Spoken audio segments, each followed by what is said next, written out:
আমারে কেমনে সাইরা দিয়া গেল রে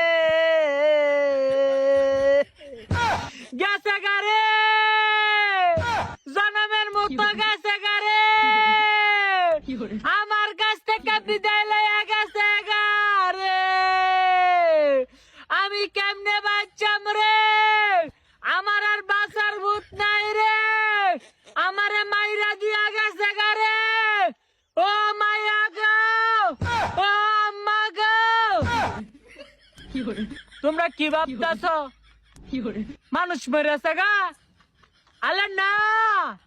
মৌতার কারণ গেছে গা মোবাইলটি চার্জ নাই ফ্রিজটা চার্জও দিতারি না কেমনে চালিলে এর লাগে বয়া বয়া কান্তাছি মানুষ পারছে না মৌতার কারণ মরে গেছে গা